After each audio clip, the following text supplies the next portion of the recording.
Fundamento teóricos de la personalidad. Personalidad, patrón único de pensamientos, sentimientos y conductas de un individuo que persiste a través del tiempo y de las situaciones. Dos partes importantes. La personalidad se refiere a diferencias únicas y es relativamente estable y duradera. El problema que interviene para definir la personalidad exclusivamente en términos de su valor como estímulo es que el mismo individuo no es valorado de la misma manera por diferentes personas. Las definiciones que se hacen de la personalidad, que son más ampliamente empleadas por los psicólogos, pueden ser agrupadas en 4 clases o categorías, que son definición de conjuntos, definiciones integrativas, definiciones de la totalidad y definiciones que subrayan el ajuste. Definiciones de conjunto. Se toman en cuenta todos los procesos o actividades de que es capaz un individuo, como son los intereses, los hábitos y las capacidades. Definiciones integrativas. Es la organización integrada de todas las características cognitivas, afectivas, conativas y físicas de un individuo, tal como se manifiesta en distinción focal de otros individuos. Definición de la totalidad. Es la forma de los diversos aspectos que componen la personalidad. Definición de ajuste. Normas características de ajuste del individuo. Teorías de la personalidad. Los psicólogos están de acuerdo en que ninguna personalidad es exactamente igual a otra. Cada personalidad individual es considerada como el resultado final de una interacción entre un conjunto único de factores biopsicosociales. Pueden ser ideográfico, que descarta la comparación interindividual, o nomotético, que reconoce el aspecto único de la personalidad, al mismo tiempo que reconoce que puede explicarse el punto de intersección en un número de variables cuantitativas. Teoría de los tipos. Hipócrates desarrolló una teoría de los tipos de la personalidad que se basaba sobre la predominancia de uno de los 4 humores o líquidos de los que se suponía estaba compuesto el organismo: bilis amarilla, bilis negra, sanguíneo y flemático. Sheldon comenzó el desarrollo de su teoría de los tipos constitucionales, ideando un esquema de clasificación para la estructura física. Encontró 3 variaciones primarias de construcción corporal: endomórfica, que es la apariencia redondeada; mesomórfica, predominancia de los huesos y los músculos; ectomórfico, huesos largos y delicados, músculos más desarrollados; y esbeltez.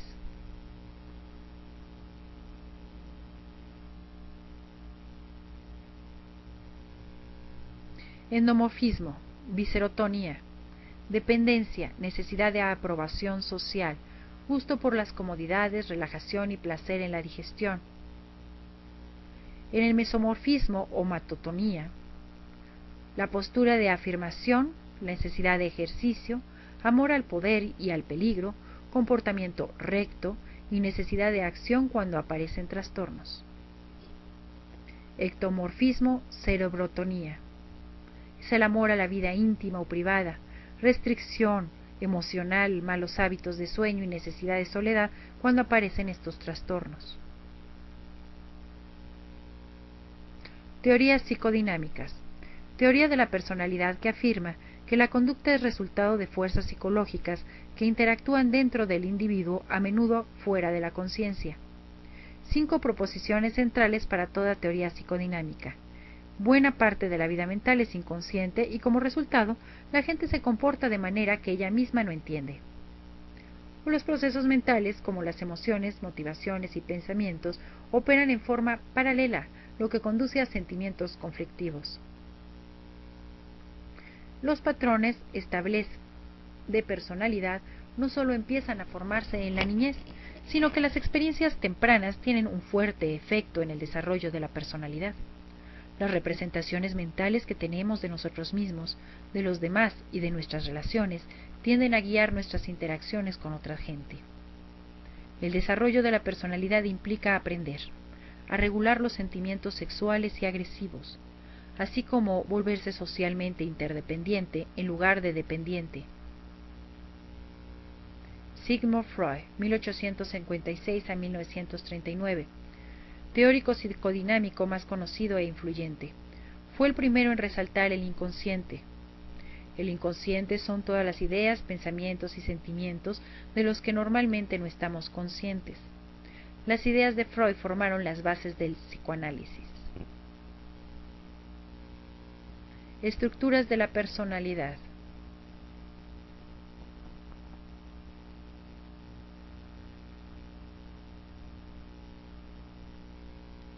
Id es el conjunto de impulsos y deseos inconscientes que continuamente busca expresión. Opera acorde al principio del placer, busca el placer inmediato y rechaza el dolor. Opera enteramente en la mente inconsciente. Dos formas de obtener satisfacción son las acciones reflejas, toser, fantasía, sueños y ensoñaciones. Ego, mediador de la realidad, consciente, superego y necesidades intuitivas, el id. Opera acorde al principio de realidad. Por medio de razonamiento inteligente, el yo trata de demorar la satisfacción de los deseos del id hasta que pueda hacerse de manera segura y exitosa. Opera en los niveles consciente, preconsciente e inconsciente. Superego. Los estándares sociales y de los padres que el individuo ha interiorizado, la conciencia, el yo ideal. Consciente, es decir, nuestro sentido de la moral. El ego ideal es la parte del superego que consta de los estándares de cómo le gustaría ser a la persona. No nacemos con el superego, lo desarrollamos con el tiempo.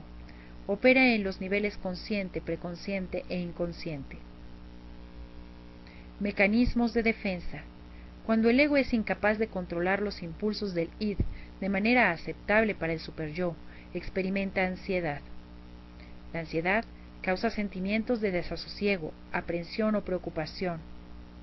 El ego recurre al uso de una variedad de mecanismos de defensa para reducir la incomodidad causada por la ansiedad.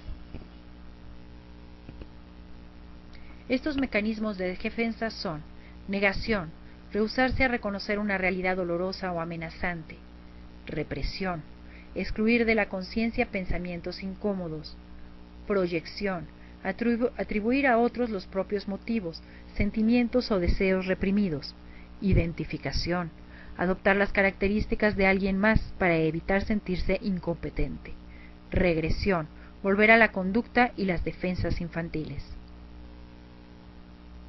Intelectualización, pensar de manera abstracta acerca de problemas estresantes como una forma de distanciarse de ellos.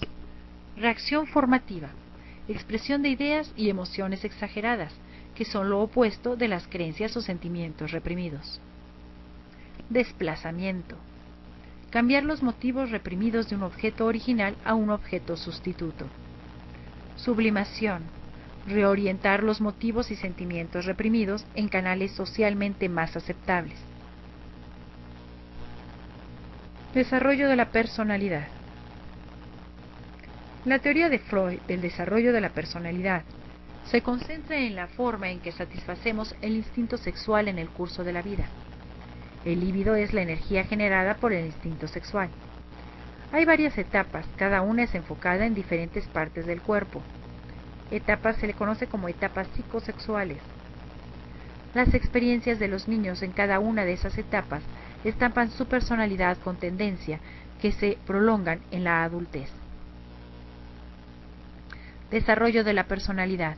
Si se priva al niño del placer o se da demasiada gratificación de la parte del cuerpo que domina cierta etapa, parte de esa energía sexual permanece vinculada a esa parte del cuerpo, en lugar de avanzar en la secuencia normal para dar al individuo una personalidad plenamente integrada. Fijación. Etapas psicosexuales. Está la etapa oral, que es desde el nacimiento a los 18 meses. El placer es obtenido a través de la succión y tragado. Mucha estimulación, es decir, adultos optimistas, crédulas y confiables.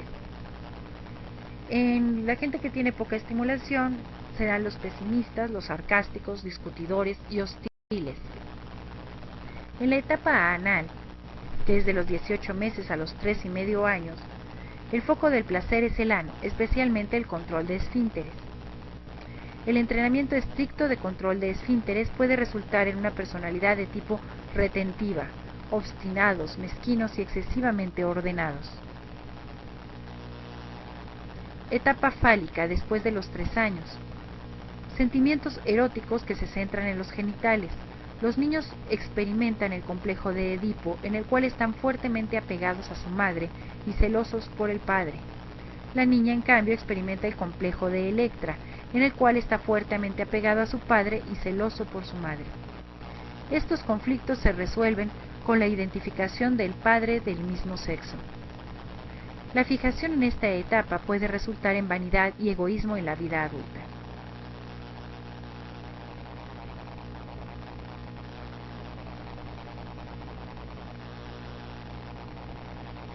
Etapa de lactancia, de 5 o 6 o 2 a 12 o 13 años. Los niños aparentan no tener interés en el sexo opuesto. Etapa genital, comiendo de la pubertad.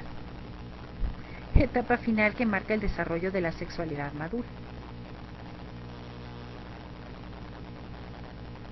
Teoría de la personalidad. La teoría de la personalidad de Freud se basa casi exclusivamente en sus esfuerzos para rehabilitar a las personas mentalmente enfermas.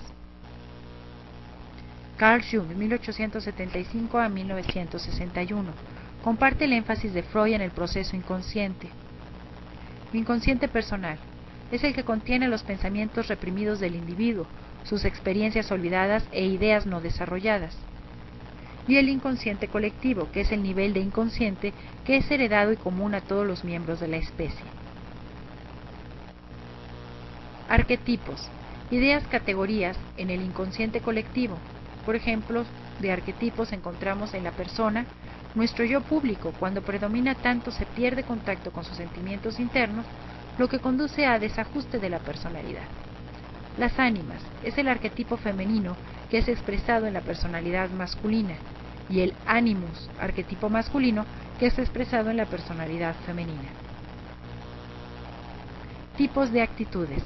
Señalaba que las relaciones de la personalidad con el mundo externo pueden ser concebidas de dos maneras. Extrovertido es la concentración en la vida social y el mundo externo en lugar de enfocarse en su experiencia interna. E introvertido es el foco en pensamientos y sentimientos internos. Jung pensaba que todos tenemos ambas cualidades, pero una es usualmente dominante. Individuos racionales es la gente que regula sus acciones por las funciones psicológicas del pensamiento y el sentimiento. E individuos irracionales, la gente que basa sus acciones en percepciones, ya sea a través de los sentidos, sensación, o de procesos inconscientes, intuición. En las teorías de la personalidad también está Eysenck, 1947. En sus estudios verificó la teoría de Jung de los tipos introvertido y extrovertido. Encontró dos dimensiones más: el neuroticismo, que es el tímido, el deprimido, el tenso, el ansioso, irracional, triste, emotivo, poca autoestima y sentimientos de culpa; o el psicoticismo, que es el agresivo, el impersonal, frío, el antisocial, inconmovible, egocéntrico, no empático, creativo e impulsivo. Alfred Adler, 1870-1937. La gente se esfuerza por la perfección personal y la perfección social a la que pertenece, estableciendo metas importantes para sí mismo que dirigen su conducta. Compensación es la personalidad que se desarrolla a través del esfuerzo del individuo por superar debilidades físicas. Complejo de inferioridad es la fijación en sentimientos de inferioridad personal que derivan en parálisis emocional y social. Cada individuo desarrolla un conjunto particular de direcciones y creencias que se convierten en su estilo de vida. Tipo dirigente: individuos agresivos, dominantes, que tienen poco interés social o percepción cultural. Tipo obtenedor: individuos dependientes que toman en lugar de dar.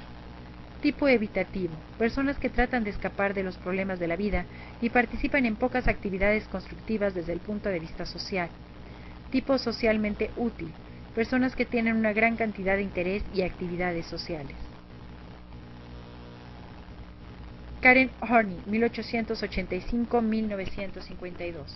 Los factores ambientales y sociales son las influencias más importantes en el moldeamiento de la personalidad. La ansiedad, reacción del individuo a peligros reales o imaginarios, como una poderosa fuerza motivadora. Tendencias neuróticas, estrategias irracionales encaminadas a afrontar los problemas emocionales y minimizar la ansiedad, como moverse hacia, que es la sumisión, moverse contra, que es la hostilidad, o moverse lejos, que es el desapego. La confianza característica de cada persona en una u otras de esas estrategias se refleja en sus patrones de conducta o tipo de personalidad. Erik Erikson, 1902-1994. Le dio importancia a las relaciones entre padre e hijo, porque la familia constituye el primer contacto del niño con la sociedad. Decía que los niños solo desarrollan un sentido seguro de identidad si se sienten competentes y valorados ante sus propios ojos y los de la sociedad. 8 etapas del desarrollo de la personalidad. Confianza contra desconfianza, esperanza. De 1 a 2 años. Autonomía contra vergüenza y duda, voluntad, de 3 a 4 años. Iniciativa contra culpa, determinación, de 5 a 6 años. Laboriosidad contra inferioridad, competencia, de 7 a 12 años. Identidad contra confusión de roles, fidelidad, de 12 a 19 años. Intimidad contra aislamiento, amor, de 20 a 40 años. Generatividad contra encantamiento, cuidado, de 40 a 65 años. Integridad del yo contra desesperación, sabiduría, de 65 años en adelante. Teoría de los rasgos. Las personas difieren de acuerdo al grado en que poseen ciertos rasgos de personalidad, como la dependencia, la ansiedad, la agresividad y sociabilidad. Los teoristas de rasgos se concentran en el presente, describiendo las maneras en que difieren entre sí las personalidades adultas ya desarrolladas. Raymond Ben Cantel desarrolló su teoría de la personalidad, eliminando primero aquellos términos que indiscutiblemente son sinónimo de otros. Rasgos superficiales, manifestaciones obvias de la personalidad. Rasgos originales, forman la base de la conducta. Podemos encontrar los rasgos característicos del medio ambiente o los rasgos constitucionales. Castell identificó 16 rasgos originales: el sociable, más o menos, el inteligente, emocionalmente estable, el asertivo, del despreocupado, el consciente fuerte, el aventurero, el inflexible, el confiado, el imaginativo, el perspicaz, el aprensivo, el experimental, dependiente del grupo, el casual y el relajado. Gordon W. Allport. Su punto de vista es bastante análogo al de Cantel. Los rasgos comunes aparecen en cantidad mayor o menor en todos los hombres y los rasgos individuales, características de la conducta, que no se encuentran en todas las personas. Gordon W. Allport nos dice que las disposiciones personales es un rasgo determinante general, pero único para el individuo que lo tiene. Podemos encontrar los rasgos cardinales, que es una disposición tan dominante que casi toda la conducta del individuo parece estar influenciado por tal disposición. En los rasgos centrales son los adjetivos o frases que una persona podría usar para describir las características esenciales de otro individuo. En los rasgos secundarios son las características específicas que a menudo son de carácter situacional y menos cruciales para la estructura de la personalidad. Se llegó a un consenso conforme y se aclaró que 5 factores primarios surgen de manera típica de los cuestionarios de personalidad y de los inventarios de autorreporte. Estos son el neurotismo, la extroversión, la apertura, la agradabilidad y la escrupulosidad. Aquí podemos ver 5 cuadros donde tenemos en el neuroticismo, que es el ansioso contra calmado, inseguro contra seguro, el tenso contra el contento, el lástima de sí mismo contra el contento. En la extroversión vemos al sociable contra el retraído, el amante de la diversidad contra el sobrio, el afectivo contra el reservado y el amistoso contra el distante. Dentro de la escrupulosidad encontramos la escrupulosidad contra la negligencia, el organizado contra el desorganizado, el confiable contra el poco seguro y el cuidadoso contra el descuidado. En la apertura encontramos el original contra el convencional, el imaginativo contra el prosaico, el intereses amplios contra estrechos, el curioso contra el indiferente. En la agradabilidad encontramos el amable contra el irritable, el bondadoso contra el despiadado, el indulgente contra el vengativo y el cortés contra el grosero. Teorías del aprendizaje cognitivo social. Encontramos la teoría del dólar y Miller, la personalidad desaprendida, que nos dice que hay 4 conceptos básicos, que es el impulso, que es el estímulo que impele a una persona a actuar, el indicio, que es el estímulo específico que indica al organismo cuándo, dónde y cómo responder, las respuestas y el refuerzo. La teoría de Dólar y Miller. Frustración. Ocurre cuando el individuo es incapaz de reducir un impulso debido a que la respuesta que lo satisfacería ha sido bloqueada. Conflicto. Surge en una situación en la que ocurren respuestas incompatibles al mismo tiempo. Podemos encontrar aquí, por ejemplo, la aproximación, evitación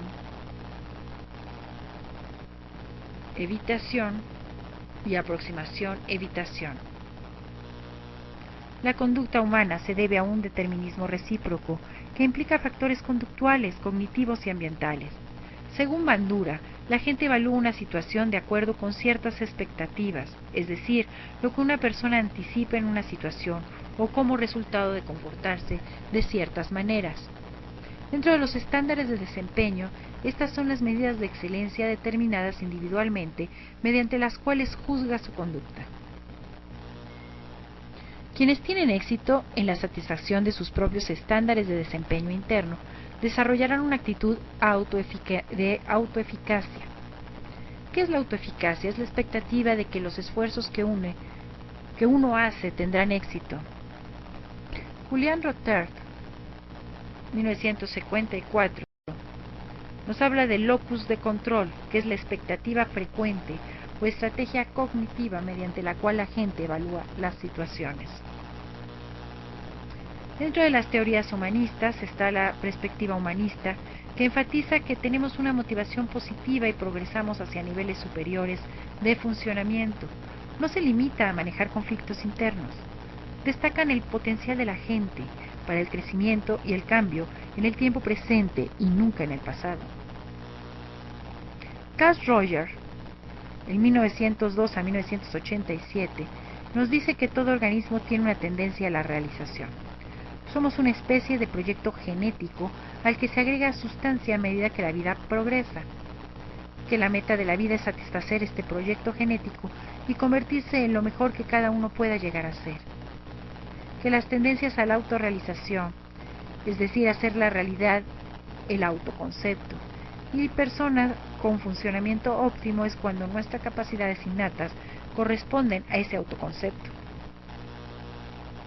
Consideraciones positiva e incondicional es ser tratado con calidez, respeto y amor, independientemente de sus propios sentimientos, actitudes y conductas. La consideración positiva condicional es la aceptación, la calidez y amor que el niño recibe de los demás, que depende entonces de que se comporte de ciertas maneras y satisfaga ciertas condiciones. En el proceso, el autoconcepto llega a parecerse cada vez menos a la capacidad innata y a la vida, se desvía del proyecto genético. La evaluación se refiere a valoración o medición. El uso sensato y juicioso de técnicas de evaluación apropiadas puede ser invaluable para desarrollar el potencial individual y de grupo. Un entendimiento preciso de las limitaciones y potencialidades propias es importante para la autorrealización. Evaluación de la personalidad. Muchas pruebas de personalidad son predictores precisos de la personalidad, pero no son garantías de ciertas conductas. Las mejores técnicas de evaluación buscan cumplir con 4 criterios primarios: normalización, objetividad, confiabilidad, validez. Normalización implica asegurar condiciones y procedimientos uniformes para administrar una prueba. El proceso de normalización hace posible saber si las puntuaciones de un individuo es alta, baja o promedio. Objetividad es la evitación de prejuicios subjetivos en la evaluación. Validez pregunta acerca de si una técnica de evaluación en realidad mide lo que declara medir. Y confiabilidad es la consistencia de las puntuaciones a través del tiempo. Dos enfoques importantes en la evaluación de la personalidad. Pruebas psicométricas. Miden características de la personalidad por medio de cuestionarios diseñados de manera cuidadosa, desarrollados con técnicas teóricas y estadísticas. La examinación psicométrica tuvo su origen en los laboratorios psicológicos establecidos a finales del siglo XIX. Dos enfoques importantes en la evaluación de la personalidad. En las pruebas proyectivas, al sujeto se le presenta un estímulo que es ambiguo de manera deliberada. Al responder a este, se presume que el sujeto proyectará actitudes, valores, necesidades y sentimientos personales. Son preferidas por muchos psicólogos porque tratan de medir el carácter global o total de la personalidad, en contraste con los inventarios. La ventaja principal de las técnicas proyectivas es que disimulan el propósito de la prueba, debido a que los estímulos son ambiguos y el sujeto es libre de responder en cualquier forma. Es difícil para él saber cuál sería una respuesta apropiada y simular una correcta. La dificultad con estas pruebas es que son muy difíciles de calificar de una manera objetiva, que evite el prejuicio subjetivo y la proyección del que califica.